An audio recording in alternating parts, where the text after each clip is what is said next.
رب اشرح لي صدري ويسر لي أمري واحلل عقدة من لساني يفقه قولي أعوذ بالله من الشيطان الرجيم من همزه ونفخه ونفسه بسم الله الرحمن الرحيم إن الذين آمنوا وعملوا الصالحات كانت لهم جنات الفردوس نزلا خالدين فيها لا يبغون عنها حولا قل لو كان البحر مدادا لكلمات ربي لنفد البحر قبل أن تنفد كلمات ربي ولو جئنا بمثله مددا قل إنما أنا بشر مثلكم يوحى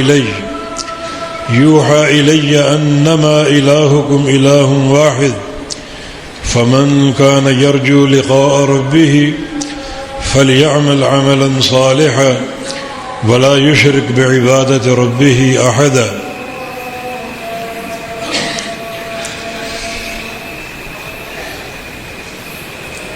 اللہ رب العزت نے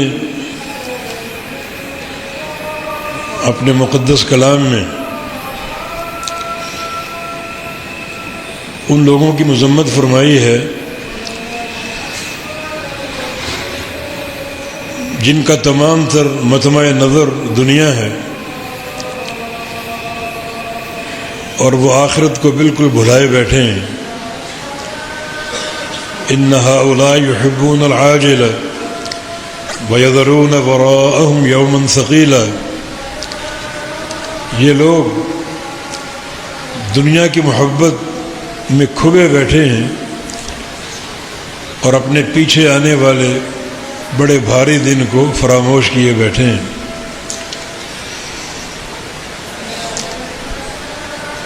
ایک مومن کو ہر وقت اور ہر حال میں اپنی معاد اور اپنی آخرت کی تیاری میں کوشاں رہنا چاہیے اور اس کی ایک استعداد اپنے اندر پیدا کرنی چاہیے اور کبھی اس بھاری دن سے غافل نہ ہو اور کبھی اس کو فراموش نہ کرے. اکرم الخلائق سید الاولین والآخرین محمد الرسول اللہ صلی اللہ علیہ وسلم فرمایا کرتے تھے لو انکم تعلمون ما اعلم لضحکتم قلیلا ولبکیتم کثیرا. جو کچھ میں جانتا ہوں آخرت کے بارے میں اگر تم جان لو تو تمہاری ہنسیاں بند ہو جائیں اور تم مستقل رونے بیٹھ جاؤ. اور وَلَخَرَجْتُمْ مِنَ الصُّعُودَاتِ تَجْأَرُونَ إِلَى اللَّهِ. اور اس شہری زندگی کو چھوڑ کر جنگلات کا رخ کر لو اور جنگلات میں اللہ تعالیٰ کی طرف لاچاری اختیار کر لو، آہوزاری شروع کر دو. ایک اور حدیث میں ارشاد ہے کیف انعم وقد التقم السور صاحبہ. میں تمہیں کیسے خوش دکھائی دوں، کیسے ہنستا ہوا دکھائی دوں، جب کہ مجھے یہ بات معلوم ہے کہ سور پھونکنے والا فرشتہ اپنے منہ میں سر دبائے کھڑا ہے اور اللہ کے امر کا انتظار کر رہا ہے. تواضع کی بنا پر اس کا سر جھکا ہوا ہے مگر اس کی نگاہیں عرش معلیٰ پر ٹکی ہوئی ہیں کہ جیسے ہی حکم جاری ہو صادر ہو فوراً سور پھونک دے اور قیامت قائم ہو جائے. جب یہ بات مجھے معلوم ہے تو میں تمہیں کیسے ہنستا ہوا دکھائی دوں. حالانکہ آپ سید البشر ہیں، افضل البشر ہیں، سارے انبیاء و مرسلین کے قائد اور امام ہیں، لیکن یہ آپ کی خشیت کا عالم ہے اور یہ تعلق بالآخرت کی صورت حال ہے. آخرت کی تیاری میں سر فہرست عقیدہ توحید ہے. اعتقادی مسائل میں انسان بالکل کامل و اکمل ہو، کسی قسم کی دراڑ نہ ہو، کسی قسم کی الجھن نہ ہو، نہ کسی قسم کا ابہام اور خفا ہو۔ پیارے پیغمبر دنیا سے جاتے ہوئے فرما گئے تھے کہ ترکتکم علی البیضاء لیلھا ونہارھا سواء، کہ میں تمہیں ایک روشن راستے پر چھوڑے جا رہا ہوں جس کی رات اور دن برابر ہیں، جس کی رات بھی دن کی طرح روشن ہے، کوئی تاریکی نہیں ہے، کوئی ظلمت نہیں ہے، اور نہ کسی قسم کا ابہام ہے۔ تو اس دین متین میں سب سے زیادہ اہمیت عقیدے کی ہے، تو بھلا اس دین میں عقیدہ کیوں نہ واضح ہوگا؟ نصف النہار کے سورج سے بھی زیادہ واضح۔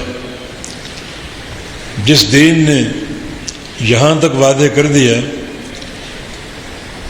کہ استنجا کے آداب کیا ہیں، اور پانی نہ ہو تو ڈھیلے سے استنجا کرنے کے آداب کیا ہیں، ڈھیلے کتنے ہونے چاہیے،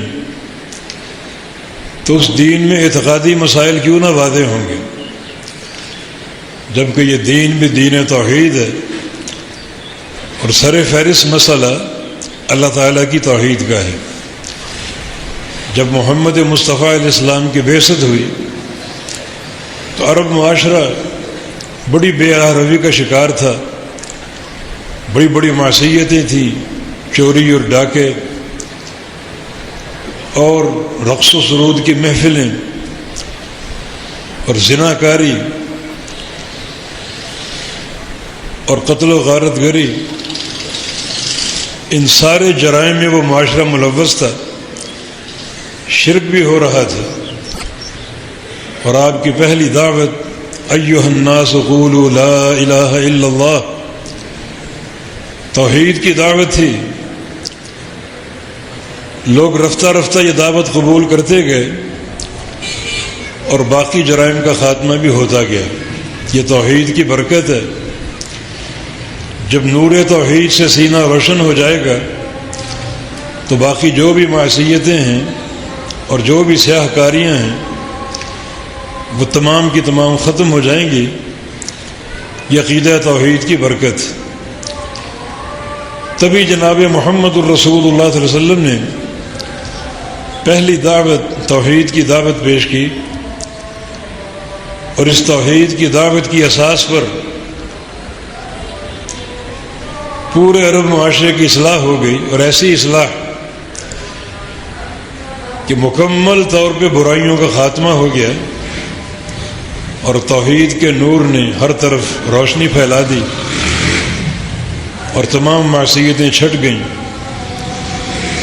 اخروی تیاری کے لیے سر فہرست عقیدہ توحید ہے۔ قیامت کے دن کامیابی کے لیے سب سے بڑا عمل توحید کا عقیدہ ہوگا، اور یہی کامیابی کی بنیاد بنے گا۔ اس پر کئی مظاہر پیش کیے جا سکتے ہیں۔ ان اللہ رب العزت اہل توحید کی بخشش کے لیے اور ان کی مغفرت کے لیے بڑی تدبیریں فرمائے گا، اور بڑے مواقع مہیا کرے گا اہل توحید کی بخشش کے لیے۔ کتاب و سنت میں ایسے بہت سے مواقع کا ذکر ہے۔ مثلا سب سے بڑھ کر رسول اللہ صلی اللہ علیہ وسلم کی شفاعت ہے، اور آپ کی شفاعت کی برکت سے آدھی امت سے زیادہ لوگ جنت میں داخل ہوں گے۔ جس وقت بڑی گمبھیر گھڑیوں کا آغاز ہوگا جن میں وزن اعمال ہے اور پل صراط ہے، اس وقت اللہ تعالیٰ کی رحمت کا یہ عالم ہے کہ اللہ رب العزت حلت الشفاعہ، شفاعت کو حلال کر دے گا، اور شفاعت کرنے والے شفاعت کریں گے، اور ان دو انتہائی حساس مواقع پر شفاعت جاری ہوگی اور قائم ہوگی۔ اور یہ شفاعت کوئی بھی کرے، یہ اہل توحید کا حق ہے۔ صحیح بخاری کی حدیث رسول اللہ صلی اللہ علیہ وسلم سے پوچھا گیا من اسعد الناس بشفاعتک یوم القیامہ، آپ قیامت کے دن کن خوش نصیبوں کی شفاعت کریں گے؟ تو آپ صلی اللہ علیہ وسلم نے ارشاد فرمایا اسعد الناس بشفاعتی یوم القیامہ من قال لا الہ الا اللہ خالصا من قلبہ، جس شخص نے اپنے دل سے خالص ہو کر لا الہ الا اللہ کا اقرار و اعتراف کر لیا، سچی گواہی پیش کر دی، پورے فہم اور معنی کی معرفت کے ساتھ، وہ بندہ میری شفاعت کا مستحق ہوگا۔ نبی علیہ السلام کے پاس سے قافلہ، ایک وفد اسلام قبول کرنے آیا۔ اس وفد کے ایک انسان، ایک بندے جس کا نام عبد الرحمن بن فاضل تھا، نبی علیہ السلام سے عرض کیا کہ اس وقت جو ایک قسمہ پرسی کا عالم ہے اور فاقوں پر فاقے برداشت ہوتے ہیں، پیٹوں پر پتھر باندھے جاتے ہیں، جبکہ اللہ رب العزت نے آپ کو اختیار دیا ہے کہ آپ چاہیں تو یہ سارے پہاڑ سونے کے بن جائیں اور یہ مکہ کے کنکر ہیرے جواہرات بن جائیں، تو آپ سے قبل اللہ کا نبی سلیمان علیہ السلام بھی تو پوری دنیا کا بادشاہ تھا اور پوری دنیا پر ان کی حکومت تھی اور نعمتوں اور دولتوں کی فراوانی تھی۔ اللہ تسأل ربک ملکن کا ملک سلیمان، اللہ تعالیٰ سے آپ یہ سوال کیوں نہیں کرتے کہ اللہ تعالیٰ آپ کو بھی سلیمان علیہ السلام جیسی بادشاہت عطا فرما دے؟ فرمایا کہ اعطانی ربی بافضل مما اعطى سلیمان، میرے رب نے مجھے سلیمان علیہ السلام سے بہتر شے عطا فرما دی، انہیں دنیا کی بادشاہت سے نوازا، اور مجھے اللہ تعالیٰ نے قیامت کی ایک بڑی فضیلت سے سرفراز فرما دیا، اور وہ شفاعت ہے جو میری امت کے موحدین کا حق ہے۔ یہ فائدہ قیامت کا ہے، یہ فائدہ جہنم سے بچاؤ کا ہے اور جنت کے داخلے کا ہے جو میری امت کو حاصل ہوگا، اور یہ فائدہ سلیمان علیہ السلام کی بادشاہت سے کہیں اہم ہے۔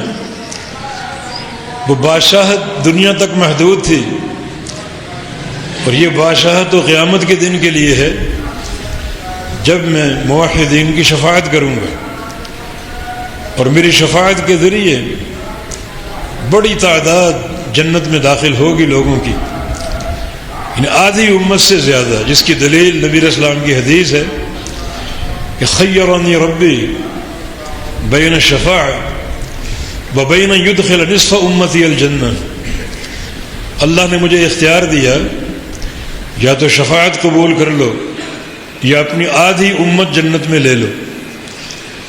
صحابہ بے چین ہو گئے کہ آپ نے کیا پسند کیا؟ پوچھ ہی لیا ماذا اخترت یا رسول اللہ، آپ نے کس چیز کو اختیار کیا؟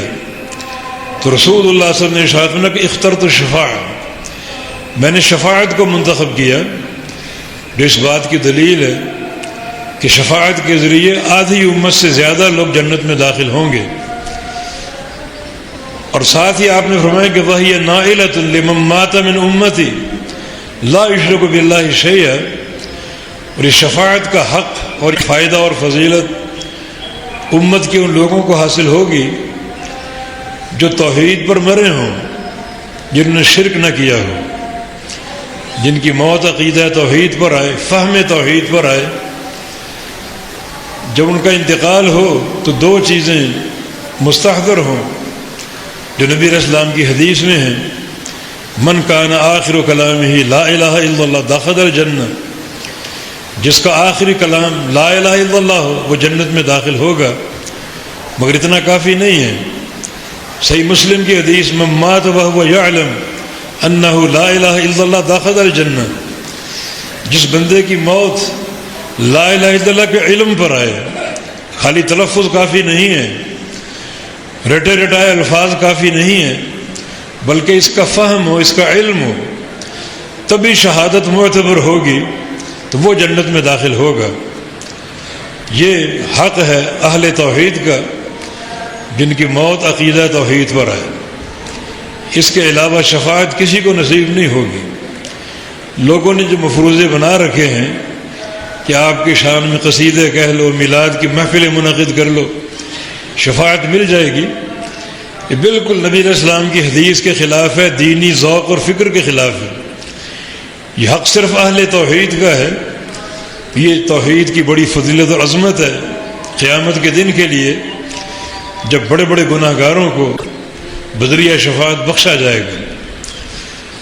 دوسری بات، جو دوسرا مظہر اس توحید کی فضیلت کا ہے، وہ اللہ ارحم الراحمین کی رحمت ہے، جو بڑی وسیع ہے. اور یہ رحمت بھی ان لوگوں کو نصیب ہوگی جنہوں نے توحید کو سمجھا، توحید کا اقرار کیا اور توحید کی معرفت حاصل کی. جس کی ایک دلیل تو وہ قصہ ہے جس میں اس شخص کے حساب کا ذکر ہے جس کے 99 گناہوں کے رجسٹر کھلے ہوں گے جب وہ حساب و کتاب کے لیے آئے گا، اور بڑی خوفناک صورتحال بنی ہوگی. نیکی نام کی کوئی چیز نظر نہیں آ رہی، اور فرشتے اس کا رخ جہنم کی طرف موڑ دیں گے، کیونکہ قیامت کا حساب بہت ہی تیز ہوگا کہ نیکی تو ہے نہیں، کس چیز کا وزن ہو، گناہ ہی گناہ ہے، چلو جہنم کی طرف. اللہ ارحم الراحمین فرمائے گا میرے فرشتوں لا تعجلوا علی عبدی، میرے بندے پر جلدی نہ کرو، بلا ان لہ عندی حسنہ، اس کی ایک نیکی میرے پاس موجود ہے، میں نے وہ سنبھال کے رکھی ہوئی ہے. تو عرش کے ایک کونے سے اللہ رب العزت ایک پرچی نکالے گا، یہ اس کی نیکی ہے. جب نیکی بن گئی، گناہ بھی ہیں، تو وزن لازمی ہے. میزان کے وزن کا قاعدہ یہ ہے کہ نیکیاں بھی اور گناہ بھی ہوں.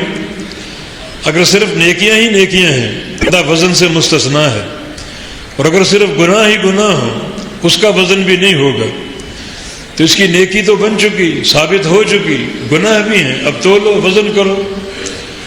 اور اللہ بندے سے کہا کہ یا عبدی احضر وزنک، میرے بندے جاؤ میزان کے پاس جاؤ، اپنے وزن کا خود مشاہدہ کرو. بندہ جا رہا ہوگا یہ کہتا ہوا کہ این البطاقۃ من السجلات، یہ چھوٹی سی پرچی بھلا ان دفاتر کا کیا مقابلہ کرے گی. لیکن نبی علیہ السلام کا فرمان جب تولا جائے گا تو ثقلت البطاقہ وطاشت السجلات، وہ پرچی بھاری پڑ جائے گی اور وہ سارے دفاتر ہلکے پڑ جائیں گے، ان گناہوں کے پرخچے اڑ جائیں گے. اس پرچی میں کیا لکھا ہے؟ اشہد ان لا الہ الا اللہ، اس کی گواہی، توحید کی گواہی. وہ گواہی کتنے خلوص سے ہوگی، کتنی مضبوطی اور پختگی سے ہوگی، کتنے علم اور معرفت کے ساتھ ہوگی، اور کس قدر سچائی کے ساتھ ہوگی. اللہ کو پسند آ گئی اور اللہ نے یہ نیکی محفوظ کر لی. بندہ گناہوں پر گناہ کر رہا ہے اور اس کی توحید کی اساس موجود ہے قیامت کی بخشش کے لیے، تو اللہ ارحم الراحمین اسے معاف کر دے گا. اس کی دوسری دلیل، جہنم سے لوگوں کو نکالا جائے گا، حتیٰ کہ اس بندے کو نکالا جائے گا جس کے پاس لا الہ الا اللہ کی بنیاد ہو اور اس کے دل میں ایک جو کے دانے کے برابر ایمان ہو. اللہ فرشتوں کو دوبارہ بھیجے گا، اس بندے کو بھی نکال، ان بندوں کو بھی نکال لو جن کی اساس لا الہ الا اللہ ہو اور ان کے دل میں ایک ذرہ، چھوٹی چونٹی کے برابر ایمان ہو. اور اللہ تیسری بار فرشتوں کو بھیجے گا، ان بندوں کو بھی نکال لاؤ جن کے پاس لا الہ الا اللہ کی اساس ہو اور ان کے دل میں رائی کے دانے کے برابر ایمان ہو. یہ توحید ہے اور یہ توحید کی عظمت ہے. ان لوگوں کو کچھ سزا بھگتنی پڑی گناہوں کی کثرت کی بنا پر، لیکن بالآخر اپنے عقیدہ توحید کی بنا پر جہنم سے نکال لیے جائیں گے. تو اخروی فضائل جو ہیں وہ عقیدہ توحید کے ساتھ ہیں، توحید کی معرفت کے ساتھ ہیں. اللہ تعالیٰ تدبیریں فرمائے گا. ایک تدبیر یہ بھی ہے کہ اللہ رب العزت بعض موحدین کو بلائے گا، جمع کرے گا، اور ان کے ساتھ کچھ یہودیوں کو لائے گا، عیسائیوں کو لائے گا، اور ایک موحد اور ایک یہودی کو جمع کر کے فرمائے گا ھذا فداؤک من النار، اے مسلمان، یہ یہودی تیرا فدیہ بن چکا جہنم سے بچاؤ کے لیے، کیونکہ صاحب توحید ہے تو نے گناہ بھی کر رکھے ہیں، گناہوں کا تقاضا یہ تو یہ سزا دی جائے، اور توحید کا تقاضا تو یہ بخش دیا جائے، تو بخشش کا پہلو غالب ہے۔ اب گناہوں کا کیا ہوگا؟ تیرے سارے گناہوں کا بوجھ اس یہودی پر ڈال رہا ہوں، اس کو جہنم میں داخل کر رہا ہوں تیرے گناہوں کا فدیہ بنا کر، تیرے لیے بخشش ہے عقیدہ توحید کی بنا پر، اور گناہ اس یہودی کے سر پر ہیں، اس عیسائی کے سر پہ ہیں، اور یہ سارا ان گناہوں کا فدیہ بن کر ساری سزا بھگتے گا اور بھگتتا رہے گا۔ یہ بھی عقیدہ توحید کی عظمت اور برکت۔ صحیح بخاری کی ایک حدیث ہے، رسول اللہ صلی اللہ علیہ وسلم نے ایک موقع پر ایک عظیم الشان حدیث بیان کی۔ جب آپ صلی اللہ علیہ وسلم نے میدان محشر کا منظر بیان کیا، اللہ تعالیٰ نے خواب آپ کو دکھایا، اور اس خواب میں آپ نے فرمایا کہ میں نے انبیاء کو اور ان کی امتوں کو دیکھا،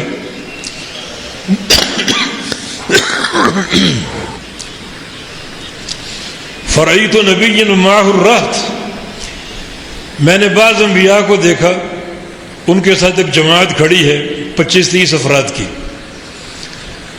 وہ پوری عمر دعوت توحید میں کھپا دی اور اطاعت کرنے والے صرف 25-30 افراد بن سکے۔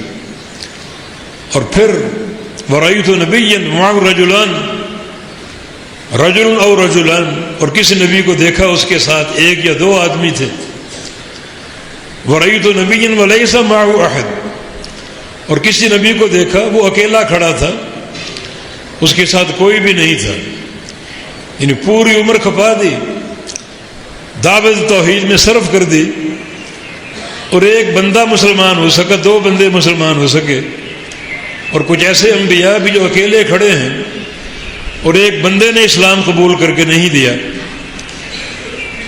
یہ انبیاء مشن میں ناکام نہیں ہیں بلکہ انتہائی کامیاب ہیں۔ کامیابی یہ ہے کہ انہوں نے جو پہلو اللہ تعالیٰ کی توحید کا، عقیدے کا، اس میں سمجھوتا نہیں کیا۔ کفار پیشکش کرتے رہتے تھے سمجھوتا کرنے کی، کچھ مان لو کچھ منوا لو۔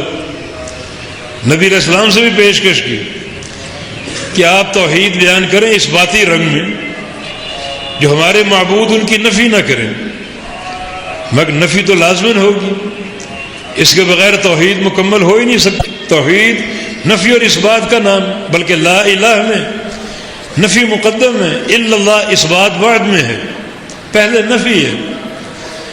پہلے اس دل کو اور دماغ کے بت خانے کو شرک سے پاک کرو، پھر توحید کا نور اس میں داخل کرو، تو شرک کی مذمت تو پہلے ہوگی، اس باتی توحید بعد میں ہوگی۔ تو اس طرح کی پیشکش کرتے تھے، مگر انبیاء کے لیے شاباش اللہ کی طرف سے، انہوں نے کچھ سمجھوتا نہیں کیا، کوئی تنازل اختیار نہیں کیا، کچھ لو اور کچھ دو کی پالیسی نہیں اپنائی، کچھ مان لو کچھ منوا لو یہ پالیسی نہیں اپنائی، بلکہ توحید پر قائم رہے نفیاً و اثباتاً۔ یہ تو کامیابی ہے، یہ تو مشن کی عظیم کامیابی ہے، اور اس لحاظ سے بھی کامیابی ہے کہ جس نبی کی اطاعت کرنے والا کوئی بھی نہ بن سکا، اس نبی کو کتنے صدمات سے دوچار ہونا پڑا اور کتنی تکالیف برداشت کرنی پڑی ہوں گی، لوگوں کا اور قوموں کا ایک اجتماعی بائیکاٹ، کوئی مسکرانے والا نہیں، کوئی معاملہ کرنے والا نہیں، کوئی رشتہ قائم کرنے والا نہیں۔ وہ نبی کتنا ایک مشکل وقت گزار کے گیا ہوگا، جس نبی کے حمایتی بن جائیں، اطاعت کرنے والے بن جائیں، اس کے لیے کچھ نہ کچھ آسانی پیدا ہوتی ہے۔ گو کفار کا عناد باقی موجود ہوتا ہے، تو یہ انبیاء انتہائی کامیاب، مشن میں کامیاب ہیں کہ توحید پر قائم تھے اور کوئی سمجھوتا نہیں کیا، اور نہ ہی کسی قسم کا تنازل اختیار کیا۔ یہ آخرت کا منظر ہے۔ فرمایا کہ اچانک میں نے ایک امت کو دیکھا، میدان معاشر گویا بھرا ہوا ہے اس امت کے لوگوں سے، میں خوش ہوا کہ میری امت کے لوگ ہوں گے، مگر مجھے بتایا گیا خواب میں کہ یہ اصحاب موسیٰ علیہ السلام ہیں، یہ موسیٰ علیہ السلام کی امت ہے۔ اس کے بعد ایک اور امت دکھائی گئی جو اس سے بھی بڑی، وسیع تر، وہ پورا میدان محشر بھرا ہوا ہے، بتایا گیا کہ یہ آپ کی امت ہے۔ اس موقع پر آپ نے فرمایا کہ بینہم 70,000 یدخلون الجنت بغیر حساب، میری امت کے ان لوگوں میں 70,000 افراد ایسے ہوں گے جو جنت میں بلا حساب داخل ہوں گے، بلا عذاب داخل ہوں گے، نہ ان کا حساب ہوگا نہ ان کا عذاب ہوگا۔ ابتداءً وہ جنتی ہوں گے، جنت کے وارث ہوں گے، اور ان کو جنت کا داخلہ نصیب ہوگا۔ یہاں تک صحیح بخاری کے الفاظ ہیں، جبکہ دیگر کتب حدیث مسند احمد وغیرہ میں نبی علیہ السلام کا ایک اور فرمان بھی کہ فاستزدت ربی، میں نے خواب ہی میں دعا کر ڈالی کہ یا اللہ اس تعداد کو بڑھا دے، 70,000 تعداد کم ہے، اس کو بڑھا دے۔ فزادنی ربی، رب تعالی نے اس تعداد کو بڑھا دیا۔ آگے دو طرح کی حدیثیں ہیں، مع کل 1000 70,000، یہ 70,000 ہیں، ان میں سے ہر 1000 کے ساتھ 70,000 اور بھی دیتا ہوں جن کا حساب نہیں ہوگا۔ اور ایک حدیث میں مع کل رجل 70,000، کہ 70,000 میں سے ہر بندے کے ساتھ 70,000 اور دیتا ہوں جو بلا حساب جنت میں داخل ہوں گے۔ اللہ تعالیٰ کی رحمت کی جو وسعت ہے، ہمارا ایمان ہے کہ یہ دوسری حدیث جو ہے یہی یہاں پر قائم اور ثابت ہے کہ ہر فرد کے ساتھ 70,000 اور دیتا ہوں، یعنی 70,000 کو 70,000 میں ضرب دی جائے تو غالباً 49 کروڑ کا فگر بنتا ہے، جن کا حساب نہیں ہوگا اور جن کو کوئی عذاب نہیں ہوگا۔ یہ عظیم الشان حدیث آپ نے ارشاد فرمائی اور اپنے گھر چلے گئے، اور صحابہ جو جنت کی طلب میں سراپا اشتیاق ہوتے تھے آپس میں گفتگو کرنے لگے یہ کون لوگ ہو سکتے ہیں۔ ایک آواز یہ آئی لعلہم الذین ولدوا فی الاسلام، لعلہم الذین صاحبوا رسول اللہ صلی اللہ علیہ وسلم، ایک آواز یہ کہ شاید یہ وہ لوگ ہو جن کو نبی علیہ السلام کی صحبت کا شرف حاصل ہوا، صحابیت کا شرف حاصل ہوا، یہ وہ لوگ۔ دوسری رائے یہ سامنے آئی کہ وہ نہیں ہو سکتے کیونکہ اکثریت ان کی پہلے مبتلا شرک تھی۔ لعلہم الذین ولدوا فی الاسلام، ہو سکتا ہے یہ وہ لوگ ہو جن کی ولادت اور پیدائش دین اسلام پر، دین توحید پر ہو، کبھی شرک نہ کیا ہو، جاہلیت ان کے اندر نہ آئی ہو، یہ وہ لوگ ہو سکتے ہیں۔ یہ باتیں جاری تھی، نبی علیہ السلام دوبارہ تشریف لے آئے اور صحابہ نے عرض کیا کہ یا رسول اللہ صلی اللہ علیہ وسلم آپ کے بعد ہم نے یہ گفتگو کی ہے کہ یہ کون لوگ ہو سکتے ہیں۔ ایک آواز یہ ہے کہ لعلہم الذین صاحب رسول اللہ صلی اللہ علیہ وسلم، یہ وہ لوگ ہو سکتے ہیں جن کو اللہ کے نبی کی صحبت کا شرف حاصل ہے۔ دوسری آواز یہ آئی ہے کہ لعلہم الذین ولدوا فی الاسلام، کہ جو نبی علیہ السلام کے صحابی تھے ان کی پیدائش توحید اور اسلام پر نہیں ہوئی، دین فطرت پر نہیں ہوئی، بلکہ شرک پر ہوئی، کفر پر ہوئی، انہوں نے بعد میں اسلام قبول کیا، تو یہ وہ بندے ہو سکتے ہیں جن کی ولادت ہی توحید پر ہوئی ہو اور دین فطرت پر ہوئی ہو۔ رسول اللہ صلی اللہ علیہ وسلم نے ارشاد فرمایا نہ یہ بات درست ہے نہ وہ بات درست ہے، یہ کسی خاص جماعت کا نام نہیں ہے، بلکہ یہ وہ بندے ہیں جن میں 4 خوبیاں ہوں اور 4 اوصاف ہوں، وہ لوگ قیامت کے روز حساب سے مستثنا ہوں گے اور اللہ کے عذاب سے بچائے جائیں گے۔ ابتداءً انہیں جنت کی وراثت دی جائے گی، 4 خوبیاں، فرمایا کہ ہم الذین لا یسترخون، یہ وہ لوگ ہیں جو استرخاء نہیں کرتے، ولا یکتوون، اکتوا نہیں کرتے، وعلی ربہم یتوکلون، رب تعالیٰ پر توکل کرتے ہیں۔ یہ خوبیاں ان کے اندر پائی جاتی ہیں۔ استرخاء کا معنی رقیہ طلب کرنا، دم طلب کرنا، کسی سے کہنا کہ مجھے دم کر دو، یا کسی حضرت کے پاس جانا دم کروانے کے لیے، وہ اس سے بالکل بچے ہوئے۔ سورہ فاتحہ کس کو نہیں آتی؟ کوئی تکلیف ہو، مرض ہو، مصیبت ہو، گھر کا فرد کوئی بیمار ہو، آپ خود سورہ فاتحہ پڑھ کے دم نہیں کر سکتے، ضرور ہے کسی درگاہ میں جاؤ، کسی حضرت جی کے پاس جاؤ جس کی نظر آپ کی جیب پر ہو،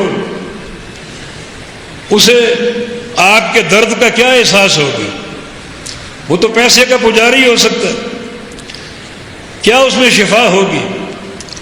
تم خود دم کیوں نہیں کرتے؟ یہ تمام توحید کی ضرورت ہے۔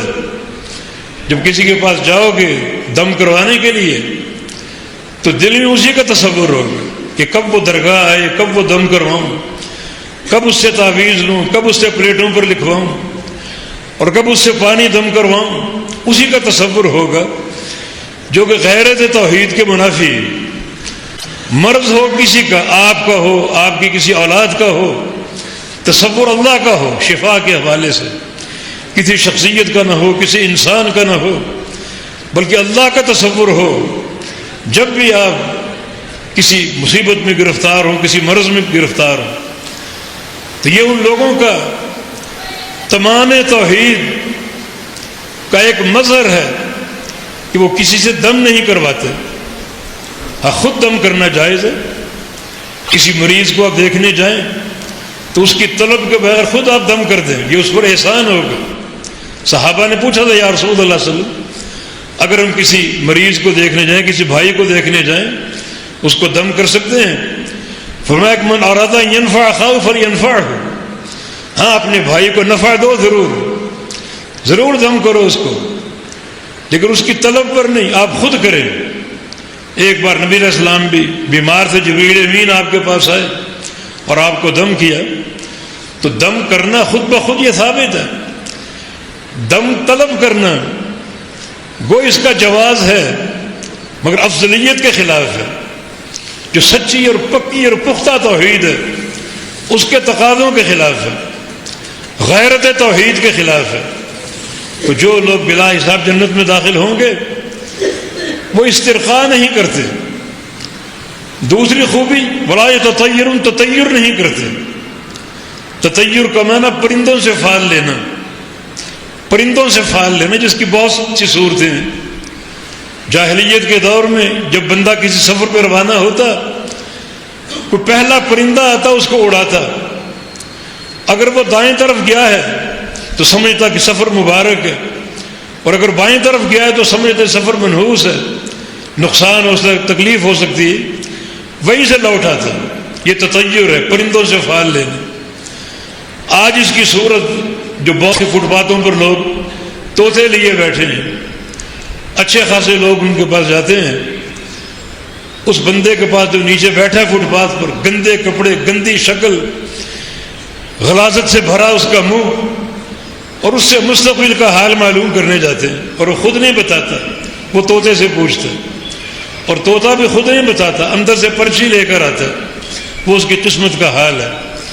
یہ وہ بندہ ہے جو اشرف المخلوقات قرار دیا گیا، اتنا جھک گیا اور ذلیل ہو گیا کہ جانوروں تک سے ڈرتا ہے اور اسے قسمت کا حال معلوم کرتا ہے۔ آج اس کی ایک شکل، رستے میں اگر کالی بلی راستہ کاٹ جائے تو ہم ڈر جاتے ہیں اور سمجھتے ہیں کہ نقصان ہو سکتا ہے، گھر واپس لوٹ آتے ہیں۔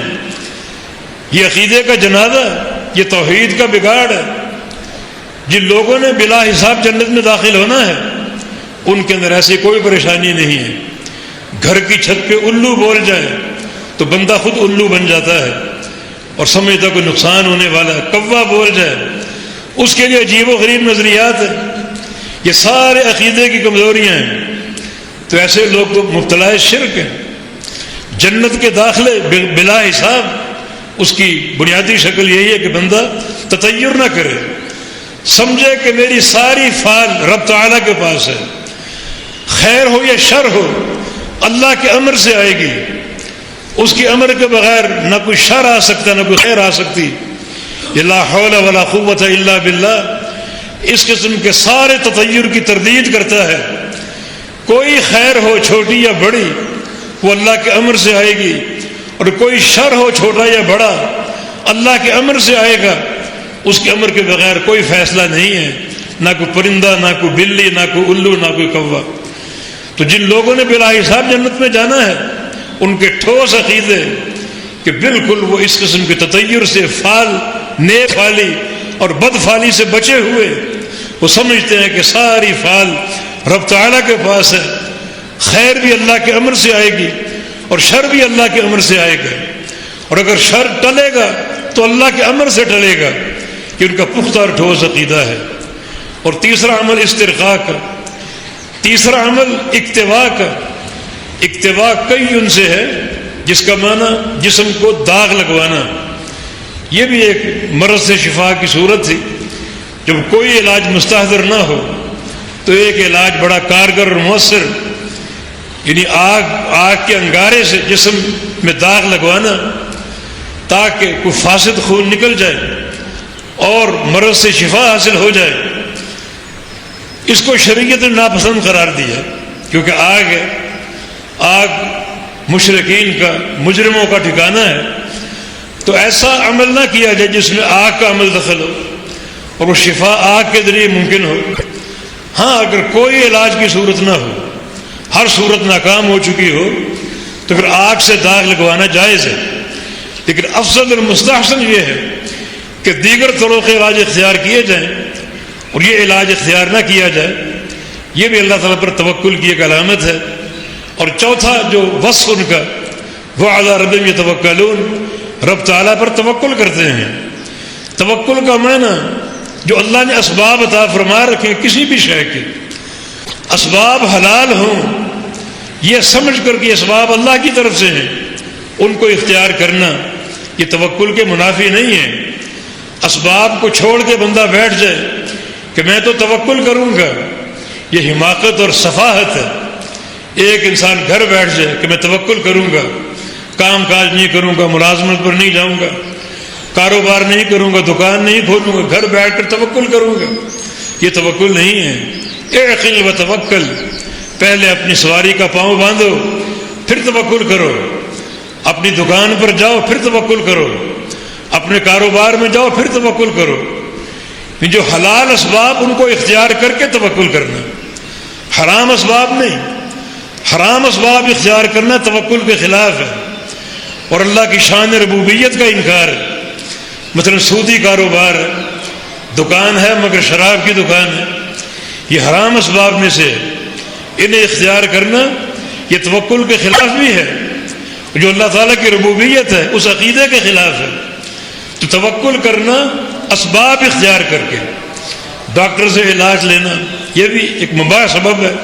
نبی علیہ السلام کا فرمان، کتابو یا عباد اللہ، اللہ کے بندو دوا استعمال کیا کرو، طبیب سے دوا لیا کرو، کیونکہ اللہ تعالیٰ نے کوئی بیماری نہیں اتاری مگر اس کی شفا بھی اتاری ہے۔ چنانچہ اس شفا کو کوئی پہنچ گیا سو پہنچ گیا، کوئی نہ پہنچ سکا سو نہ پہنچ سکا۔ بہت سے امراض آج کل لا علاج ہیں، جیسے شوگر وغیرہ، اس کے علاج تک ابھی تک کوئی پہنچ نہیں سکا، مگر بہت سے امراض ایسے ہیں جن کے علاج تک لوگ پہنچ گئے۔ تو اللہ تعالیٰ نے ہر مرض کی شفا تو اتاری ہے، کوئی پہنچے یا نہ پہنچ پائے مگر شفا موجود ہے ضرور۔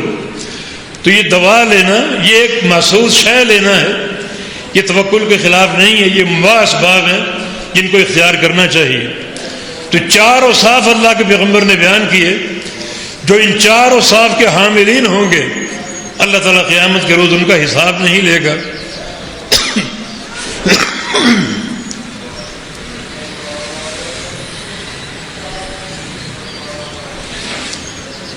اور ان کو اللہ تعالیٰ بلا حساب اور بلا عذاب جنت میں داخل فرما دے گا۔ یہ بھی توحید کی عظمت ہے۔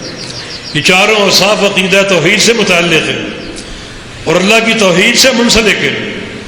یعنی توحید کی بڑی گہری صورتیں ہیں۔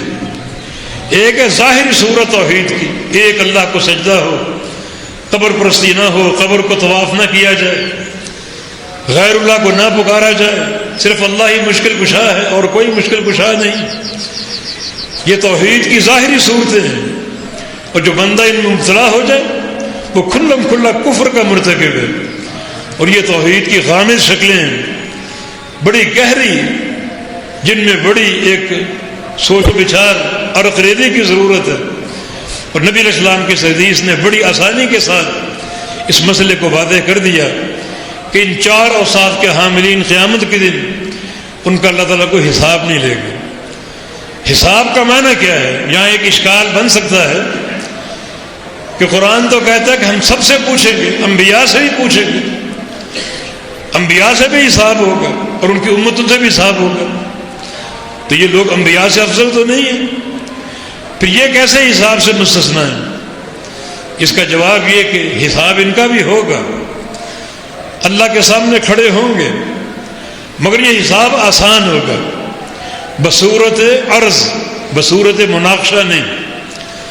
عرض کا معنی اگر گناہ ہے تو گناہ پیش کیا جانا، اللہ تعالیٰ بندے سے سرگوشیاں کرے گا اور اس کے گناہ پیش کرے گا، فلاں گناہ کیا، فلاں گناہ کیا، اور بندہ اقرار کرتا جائے گا اور اللہ بالآخر سارے معاف کر دے گا۔ یہ عرض کی صورت میں آسان حساب ہے۔ مناقشہ یہ کہ اللہ تعالیٰ کیوں کر کے پوچھ رہے، فلاں گناہ کیوں کیا ہے، اس کیوں کا جواب کسی طاقت کے پاس نہیں ہے، کوئی جواب نہیں دے سکے گا۔ سیدہ عائشہ صدیقہ کی حدیث اس کی دلیل ہے، نبی علیہ السلام سے بار بار سنا کرتی تھی، اللہم حاسبنی حسابا یسیرا، یا اللہ میرا آسان حساب فرمانا۔ تو ایک بار پوچھ لیا آسان حساب کیا ہوتا ہے، مشکل حساب کیا ہے، حساب اگر لینا ہی ہے تو آسان، تو نبی علیہ السلام فرمایا کہ انما ذالک العرض، آسان حساب عرض کی صورت میں، گناہوں کی پیشی اور گناہوں کا اقرار لینا، اور بندہ اقرار کرتا جائے گا اور اللہ تعالیٰ بالآخر معاف فرما دے گا، اور اس کا حساب یہ آسان ہے۔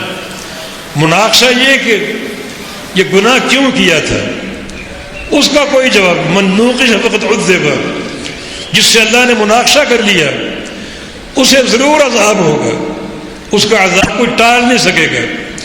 تو یہ لوگ اللہ تعالیٰ کی عدالت کا سامنا کریں گے، مگر اللہ تعالیٰ کی طرف سے خوشخبری ہے کہ ان کا حساب عرض کی صورت میں آسان ہوگا، نہ ان کو عذاب ہوگا نہ مناقشہ ہوگا، اور جنت میں داخل ہوں گے بلا عذاب کے اور بلا مناقشہ کے۔ یہ حدیث بھی عقیدہ توحید کی عظمت کی دلیل ہے، عقیدہ توحید کی اس میں بڑی فضیلت ہے۔ یہ چاروں اوصاف جو ہیں ان کا تعلق توحید خالص کے ساتھ ہے، اور توحید کی بڑی گہری صورتیں ہیں۔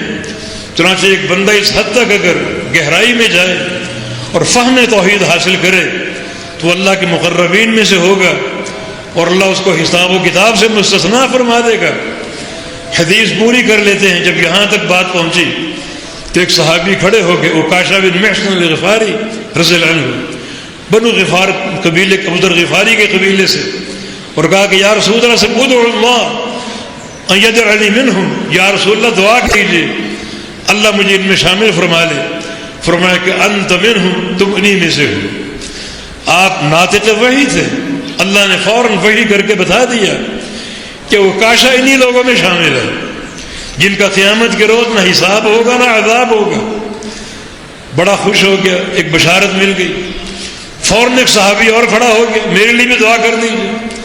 فرمایا کہ سابقہ کا بیاہ عکاشہ، عکاشہ سبقت لے گیا، عکاشہ آج بادی مار گیا، اور یہ عکاشہ کو فضیلت حاصل ہو گئی، اسے یہ بشارت نہیں ملی۔ وجہ کیا تھی؟ دونوں کا مقام ایک ہی، دونوں صحابی ہیں، دونوں کی طلب بھی ایک ہی ہے، دونوں کا سوال بھی ایک جیسا ہے۔ عکاشہ کو بشارت مل گئی، اسے بشارت نہ مل سکی، اس لیے کہ اس مجلس میں اس وقت عکاشہ کے اندر زیادہ رغبت تھی، شوق تھا، جستجو تھی اور طلب تھی، چنانچہ سب سے پہلے وہ کھڑا ہو گیا، حالانکہ اور صحابہ بھی موجود تھے۔ اس کا سب سے پہلے کھڑا ہونا اس کے صدق طلب کی دلیل ہے، اور اس کی جو سچائی ہے اندر اور جو رغبت اور جستجو ہے اس کی یہ دلیل ہے، چنانچہ اس کو بشارت دے دی گئی۔ بعد میں کھڑا ہونے والا اس کا سوال بھی وہی تھا، وہ بھی صحابی رسول تھا، مگر اس کی طلب اور رغبت عکاشہ سے کم تھی، لہذا عکاشہ کو اس بشارت کا مستحق قرار دے دیا گیا، اسے یہ بشارت نہ دی گئی اور یہ راستہ بند کر دیا گیا، جس میں لازمی درس یہ ہے کہ بندہ ہمیشہ جنت کی طلب میں اپنے عزم کو، ارادے کو، رغبت کو جوان رکھے، اور کبھی اس طلب کو مرنے نہ دے، ہمیشہ زندہ رکھے، جوان رکھے، جنت کی طلب کا شوق ہو، جنت کی جستجو ہو، اور جنت کی رغبت اس کی ہمیشہ جوان رہے۔ اللہ کو ایک بات بڑی پسند ہے کہ بندہ جنت کا بڑا سچا سوداگر ہے اور سچا طلبگار ہے. جب بھی کوئی ایسا موقع آتا ہے اور بندہ اس میں پیش ہو، کوئی بندہ سائل آ جائے سوال کرنے کے لیے، ایک بندہ پہلے کھڑا ہو کر اس کا تعاون کر دے، یا کوئی بھی ایسا معاملہ ہو جس میں وہ پہل اختیار کر لے. والسابقون السابقون، سبقت لے جانے والے. کیا کہنا سبقت لے جانے والوں کا؟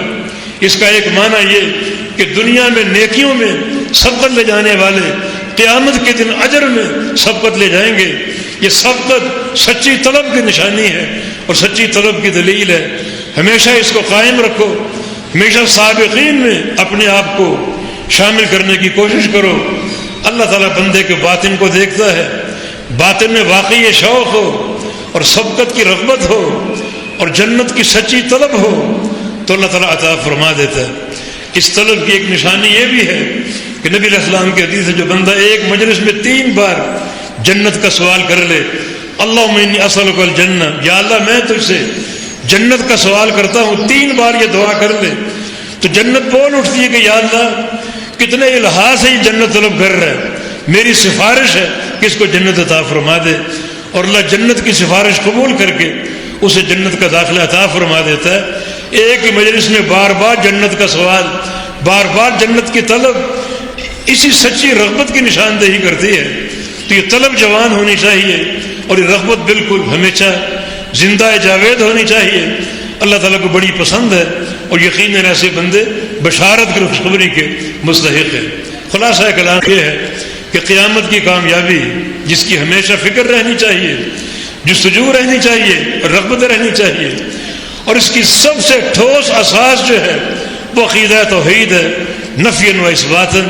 نفی یہ کہ شرک سے برات ہو، شرک کی مذمت ہو، شرک کی بے خوری ہو، اور اس بات یہ کہ توحید کو قبول کرے، توحید کی معرفت ہو، نشر توحید کا شوق ہو، اقامت توحید کا شوق ہو، انبیاء کے مشن کا وارث بن جائے بیان توحید میں. یہ چیز قیامت کے دن کامیابی کا سب سے بڑا سبب بنے گی اور سب سے بڑی جو ایک رغبت بنے گی، اور سب سے زیادہ ہے کہ انسان کی کامیابی کے لیے راستہ ہموار کرے گی. اللہ پاک ہمارے دلوں کو توحید کے نور سے منور فرما دے. اللہ ہم کو شرک کی غلاظتوں سے بچائے، شرک کے اندھیروں سے بچائے، اور نور توحید سے ہمارے دلوں کو، سینوں کو، ذہن و دماغ کو روشن کر دے، منور کر دے. ہر عمل کی اساس عقیدہ توحید ہو. یقین یہی کامیابی کی اصل دلیل ہوگی قیامت کے روز. اللہ پاک مجھے اور آپ کو عطا فرما دے. اقول قولی ھذا واستغفر اللہ لی ولکم واخر دعوانا ان الحمد للہ رب العالمین.